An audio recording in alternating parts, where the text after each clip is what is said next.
Ladies and gentlemen, one of the stories that's lost in the rise of Donald Trump is the fall of Roger Ailes. Roger Ailes has left the building at Fox, probably signed a non-compete clause, although we don't know what's in it. Left with a huge golden parachute, maybe not as big as he pretends it is, because that tends to be what people like that do. They pretend that their golden parachute is larger. And there are now reports that a lot of Ailes associates, people who are on Team Ailes, are leaving the building. And there's reports that even more are about to leave the building. In fact, there was one article that said everyone there, this is in Money at CNN, because the law firm that was tasked with investigating Fox News is still investigating Fox News. Apparently, there was a lot of crap that was going down. There was slush funds. There was sexual harassment. And supposedly both off-air and on-air talent are experiencing widespread uncertainty about their status and their future. So what does that cause some people to do? Well, it's quite clear what it causes Sean Hannity to do. Sean Hannity has basically begun his exit strategy, ladies and gentlemen, I believe. Either he thinks Donald Trump is going to win the election, in which case he's going to be, did you say Trump's Schlesinger? Or when Trump launches Trump News, Sean Hannity is going to have a job. And here he is, burning some bridges. And welcome to Hannity. And tonight, the election is just 89 days away. So is it time now for Republicans who refuse to endorse Donald Trump?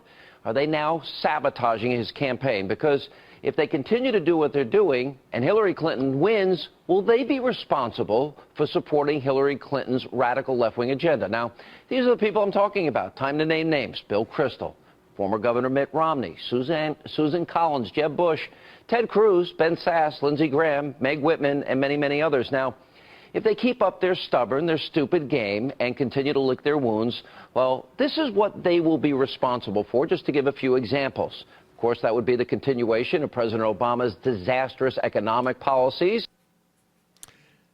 There you go. Is that where we're stopping? Yeah, I mean, we know. I mean, it's a bunch of really bad stuff. On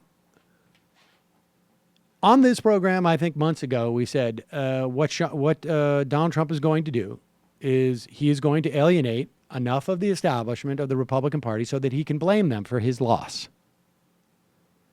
And they are already starting this project. I had bosses at Air America who did the same thing. You just question them, and they're like, oh, there were 5 reasons. They already had it in their back pocket when they saw the writing on the wall. There were 5 reasons that I had nothing to do with that are why we're going to crash and burn the next time. And that's what's going on with Sean Hannity. And frankly, it looks like this is an exit strategy.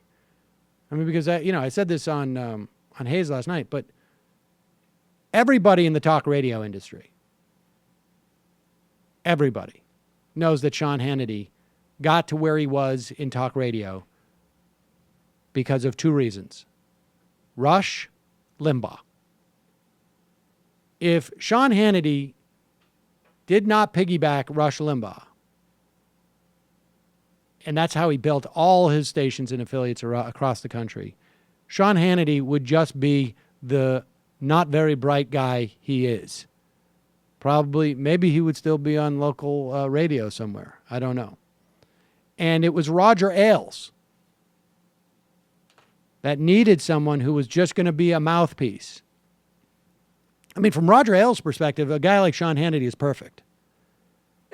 You just put a piece of paper in front of him, get over the fact that it's going to take him years to read it, and let him go, because this is a guy, Sean Hannity, I don't think has had, Bill O'Reilly, I think he's crazy. But Bill O'Reilly has had an original insane thought or two. In fact, he does every day. He also has some broadcast talent. Sean Hannity has never thought of one thing that he said on air ever. In fact, in some ways, Sean Hannity is so extraordinary because here's a guy who's been in radio for decades and does not seem to have improved one iota. Even by white people's standards. I mean, Yes. that guy is stupid. He's a barnacle on the success of that blimp Rush Limbaugh. It's pathetic. Really is impressive. And I listen to a lot of right-wing talk radio. Obviously, I disagree with, but I am consistently surprised by how bad Sean Hannity is and how impossible it is for him to create compelling content. Not good. Sad. Who's the most talented right-wing talker out there? Oh, well, Rush it's Limbaugh. Rush. It's obviously Rush. Okay, then who's the runner-up if he's the obvious one? I mean, Michael Savage is very Isn't talented. he's kind of fascinating? Yep. In a disturbing way, isn't he? Levin is okay. Can you get over his voice? Yeah. Okay. He does that whole, like, President Obama's happy. I can't even do it. It's horrible. Yeah, it is. Very It's a grating. little bit grating. I can understand that. But I would say, Limbaugh's very talented. I mean, very, very talented. And Sean Hannity is just horrible. I mean, I would put like the two worst that I have come across, I would say, would be Sean Hannity and Andrew Wilkow. And I think Andrew Wilkow has sort of like fashioned himself. I never heard of him. Yeah, he was on in Albany for a while, and then I guess his father-in-law runs something at Sirius, and that's where he is now. I'm sure that's just a coincidence. Dad. All right, let's go to the dad-in-law. Seriously, I need a show. I am the he bills himself as the undisputed king of the second wave of right-wing talkers. And I think there's good reason why he's undisputed. Like nobody even thought to I didn't even know if I had known, anybody could have disputed it. It's Black Diamond Award of radio. Screw you. Hello, you. I'm Sam Seder. Looking for smart progressive talk that is occasionally amusing? Well, subscribe to our YouTube feed. Subscribe to our podcast. Like us on Facebook. And just generally enjoy us.